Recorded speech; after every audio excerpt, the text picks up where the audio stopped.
nation's capital, the Conservative Caucus presents Conservative Roundtable, an in-depth look at today's most important issues. Welcome to Conservative Roundtable. I'm Howard Phillips, chairman of the Conservative Caucus, which sponsors Conservative Roundtable. And our guests today are Andrew Davenport, Vice President of the Conflict Securities Advisory Group, and Mark Langerman, Chief Executive Officer of the Empowerment Financial Group. And we're going to be talking about terror-free investing. Why don't you begin and tell us what this is all about?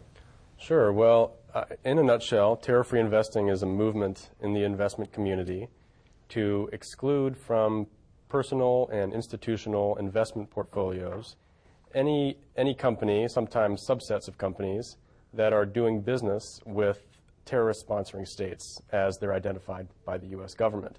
So these are companies that have ties to Iran, North Korea, which was recently removed from the list, but some folks still decide to exclude those companies. Was it Bush or Obama which removed it from the list? It was Bush. President Bush actually removed that country, but there are still folks out there who, for various reasons, prefer to keep that in the terror-free investing world. That's why some people call him a Bushover.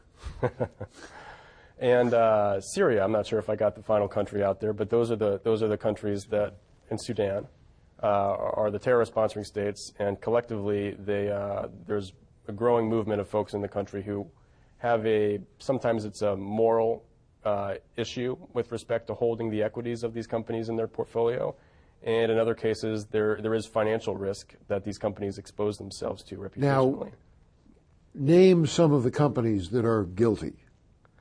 Well, there are obviously a large energy presence in these countries. So some of the larger oil companies from Europe and Asia find themselves in these countries. You've got Total of France, which has a lot of activity in these places, Eni of Italy, and there's a lot of household names. You recently had Royal Dutch Shell and Repsol, who actually, I believe they have some ties. They actually recently decided under some pressure to pass on a major project at South Pars in Iran. So a lot of household names doing What business American in these companies? Yeah, and one of the first results of the research that we did, because our company, what we set out to do about 8 years ago was to produce the research that would enable investors to take action on this issue.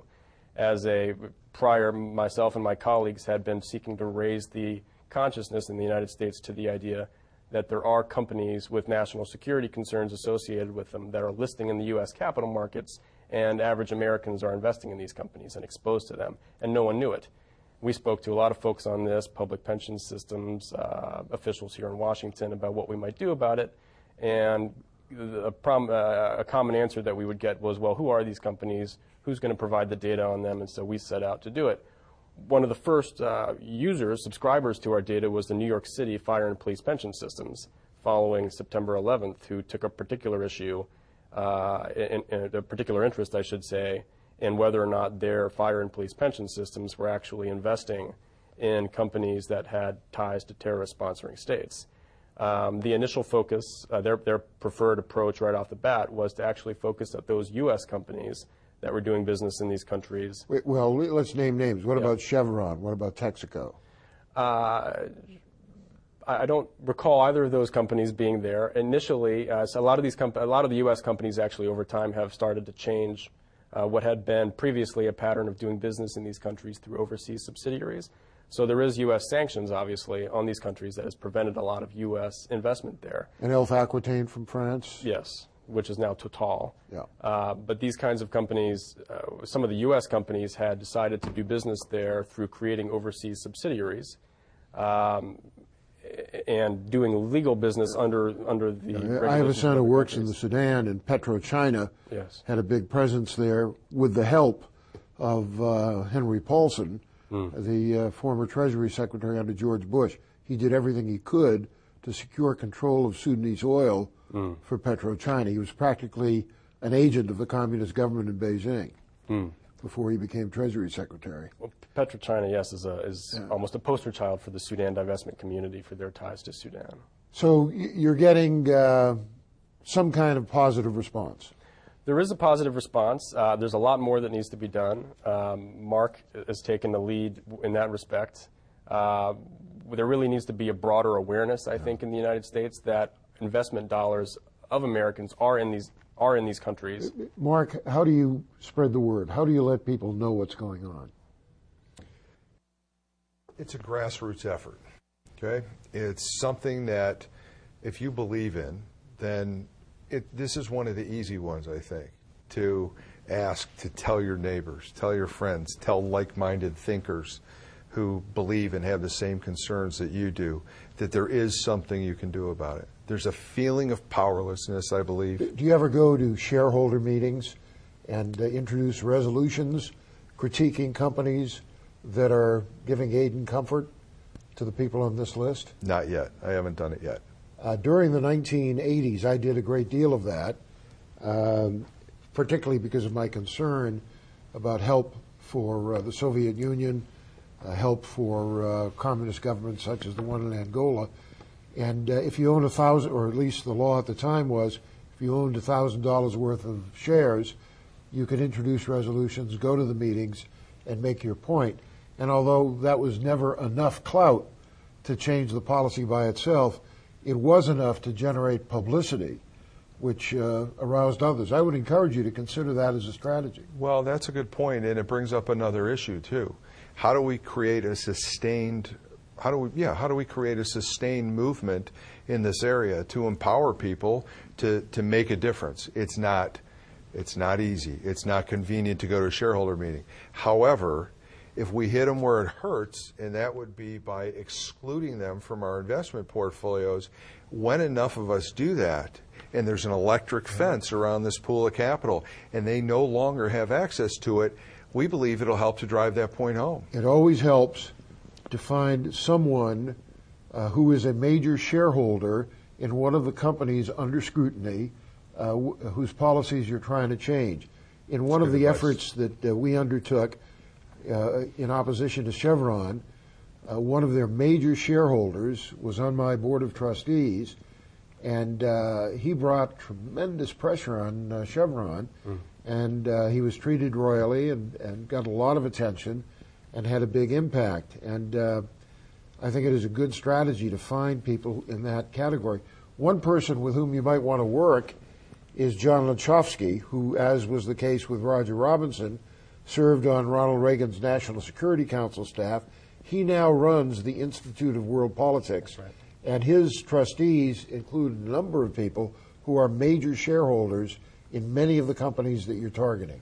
And it might be a good idea to bring him into your range of operations. I think that's a great idea. We know John. I know Roger, who's the CEO of our company, Roger Robinson, the National Security Council. As you mentioned, in the Reagan days, know each other well. I think that's great advice.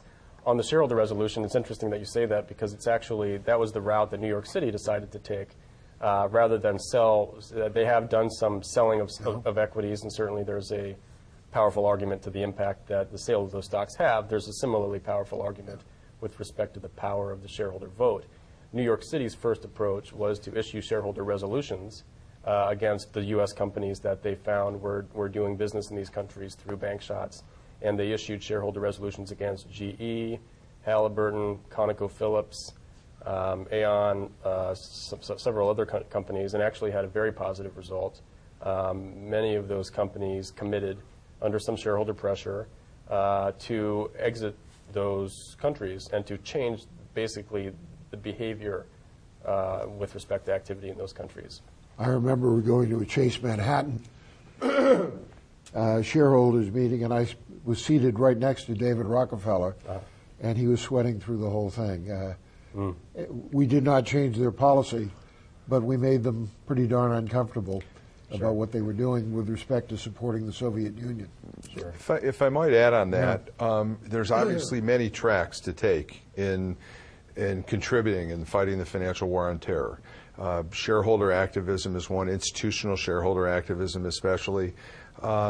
The terror-free investing movement, though, it's a little bit different, and it'll work in conjunction with those other movements. And there's several components to it. One, hopefully it will have an effect as more and more people get involved. And there's going to be publicity involved with that as well. And we talked about having ring fencing, the pool of assets. But in addition to that, it empowers. It empowers you to do something. When you're sitting at home and ask yourself, what can I do about this? There's not a lot we can do when we have to pay $4 for gas and we can't all go pick up a gun and fight. What else can we do? And it's activism like this that I think is going to make the difference. We have to take a break. When we come back, I'm going to ask you a number of questions, including whether there's a book that tells your story, whether there's a concentrated effort to produce op-eds on this issue, whether there's an effort to involve editorial boards around the country and get on cable. Stay with us. We'll be back after these messages with more unique information about terror-free investing.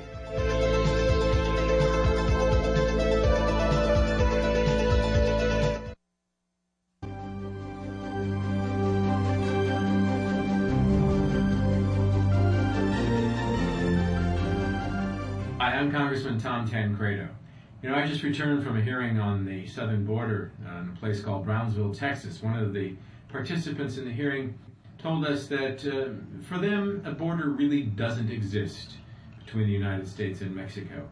Well, unfortunately, a lot of people have that attitude, that there are no such things as borders, that they really don't matter, that they're just lines on a map and nobody should pay attention to them, and that we're all just residents of the North American continent. Well, you know what? That's baloney. It's baloney, but only if you will do something about it to prove to the people of this country, and especially to your elected officials, that you know borders matter, that you know the sovereignty of this country is at risk, and that you will take action to make sure that they understand it. That action is best taken by calling your local talk radio stations, writing letters to the editor, and of course, letting members of Congress know that you know. That's the best thing. They're hoping, as a matter of fact, that no one really picks up on this issue of a North American trade association that essentially eliminates borders. But the fact is it's happening. You can see parts of it all of the time. So it's something that we need to stop. America, and I mean the United States of America, not the continent, but the United States of America is at stake. Do your part.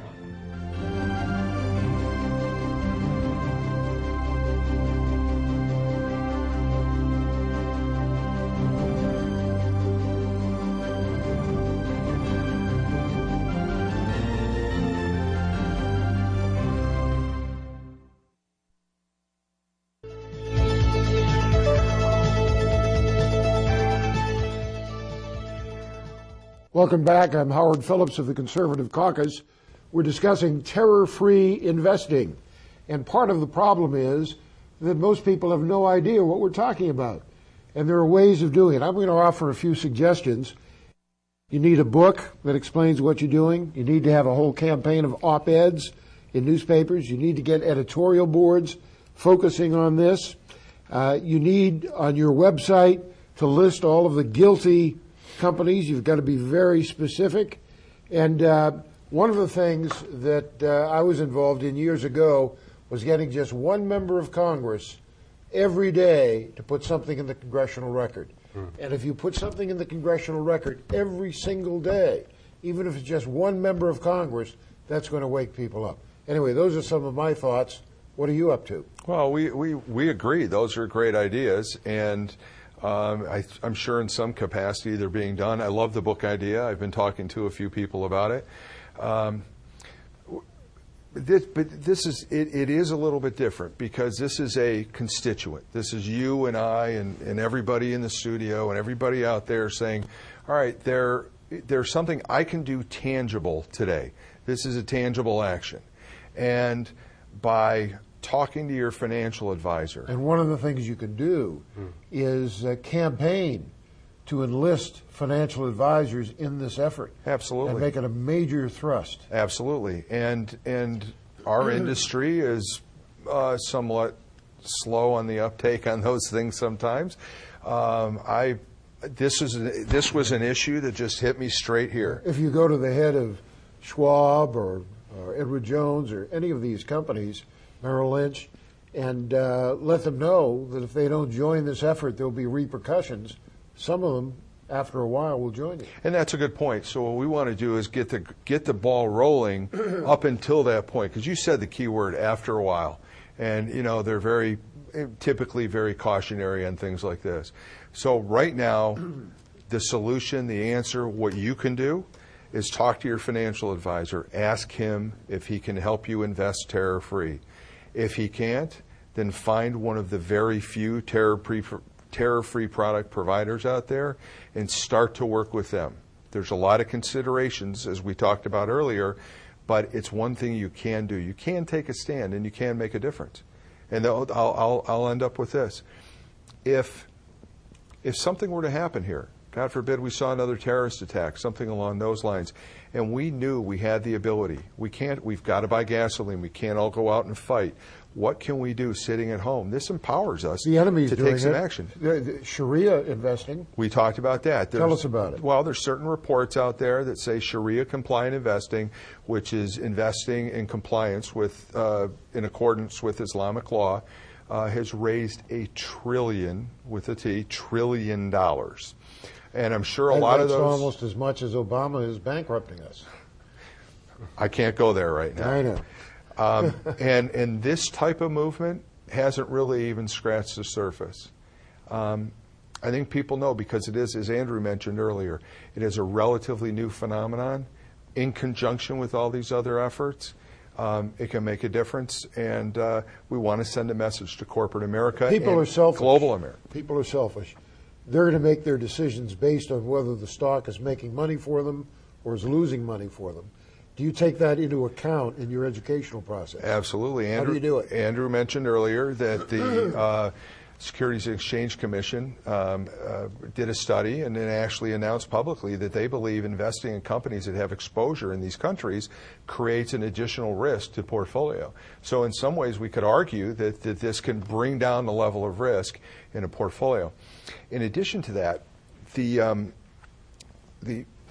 bear with me. Can you repeat the second part of the question, please?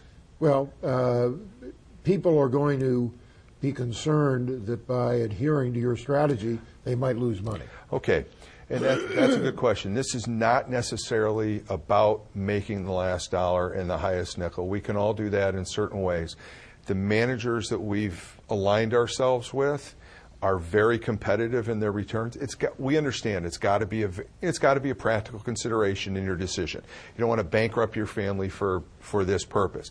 So we're offering. Our returns have been very competitive in this area. So that part of the equation, which is always in conversation, well, how have you guys done? How's your performance? That part of the equation, we've really been able to take off the table by offering a competitive platform. Andrew, what's on your website? Well, it's information on a little bit of information on the issue. There's a website, terrorfreeinvesting.com, which has a lot of information. Do you get very specific about the companies you're targeting?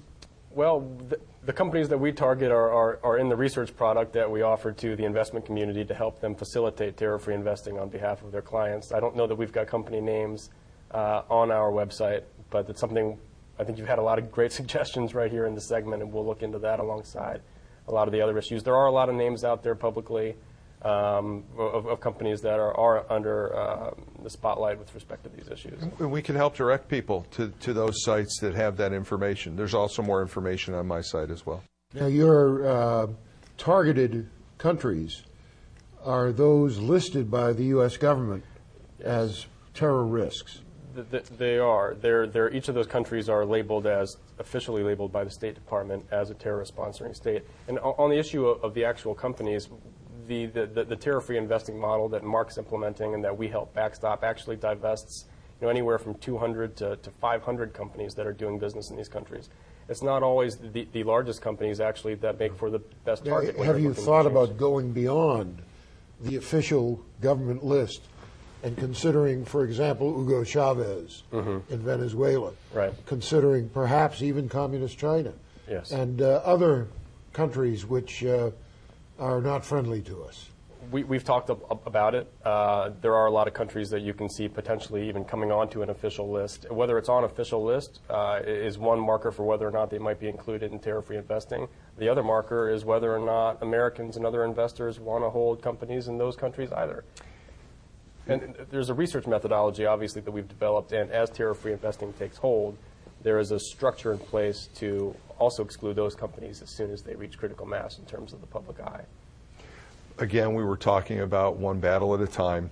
While we think this is the first, the first front that we need to approach, if folks come to us and say, and there's enough demand, then we can do screens and create those types of solutions. Now, how do you support your work? I mean, it costs money to have 8 people on your staff to compensate you for your time. Where does your financial support originate? Well, Are you a volunteer? No, sir. I'm a for-profit company. I'm an independent businessman, and I've been in the business, financial advisory, for 25 years. This I've developed over the last several years. So it's part of it's a labor of love, but in order for it to continue, you bring up a very good point.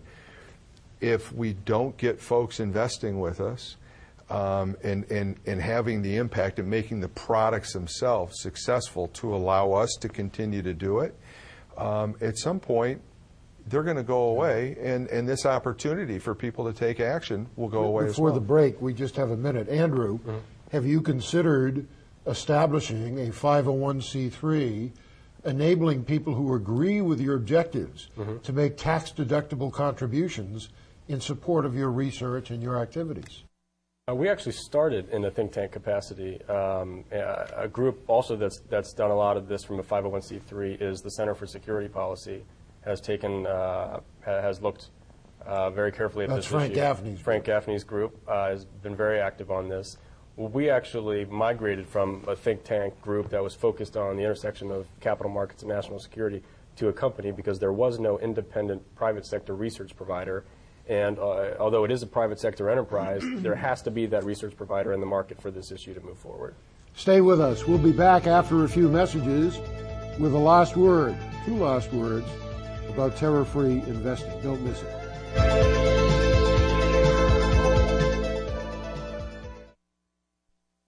Hi, I'm United States Representative Thaddeus McCotter from Michigan's 11th Congressional District. As we enter a new millennium of hope and peril, with so many problems besetting our country and yet so many opportunities before us, it is oftentimes tempting to think that your voice doesn't matter. What can one person do to make a difference in the life of their community and their country? Well, the first thing you can do is to contact your legislator. You are one of the sovereign citizens of the United States. You elect your servants to work for you in Congress. Let them know what you think. Send them a letter, send them an email, call them on the phone. Your voice matters, because if you don't raise your voice in the interests of our free republic, who will? This is Duncan Hunter, Congressman San Diego, and I built that border fence that we use in San Diego right now, the double fence, and I wrote the law that takes the fence some 700 plus miles across Arizona, New Mexico, Texas, and California. And I just want to urge everyone, stand strong on border control. And don't open the door to amnesty, because if you open the door to amnesty, we're going to see massive waves of folks coming into this country illegally, and you'll have lots of people coming in illegally expecting to catch the next amnesty and the next amnesty. We need border control, and we need to enforce existing laws. Hang in there. Welcome back. I'm Howard Phillips, chairman of the Conservative Caucus, which sponsors Conservative Roundtable. If you're interested in the kinds of issues we discuss on Conservative Roundtable, I hope you'll check out our website, www.conservativeusa.org, and if you will fax me your contact information, your name, address, etc., at 703-281-4108 with no cost or obligation, we'll send you some information which I think you'll find interesting and helpful. Or you could drop us a line at our mailing address, which is 450 Maple Avenue East, Vienna, Virginia, 22182. Gentlemen, if people want to learn more about terror-free investing, how can they be in touch with you? I know there's info on the screen, but why don't you just articulate the best way to do it? Well, they can visit our websites, give us a call. I think that they should call their financial advisors as well and ask specifically Mark's shop, which has taken a very courageous approach to the issue and out there providing solutions where they absolutely have to be. This is the privatization of national security. This is the way that everybody can be involved in the war on terrorism. And we're at a crossroads, and it's time to make phone calls. So we don't need the President or the Congress to do this for. We can do it ourselves. This is an individual thing, and to be blunt, what folks can do is to call Mark, to be honest, and to call or another financial advisor and say, this is an issue that I'm passionate about. It's very, financial advisors, if they're successful, have a number of clients. And if you get one financial advisor, you're affecting dozens of investments. Absolutely. And it's so important for the people watching this program to deal with their personal financial advisor and tell him or her that they are committed to terror-free investing. Mark, what else can our viewers do?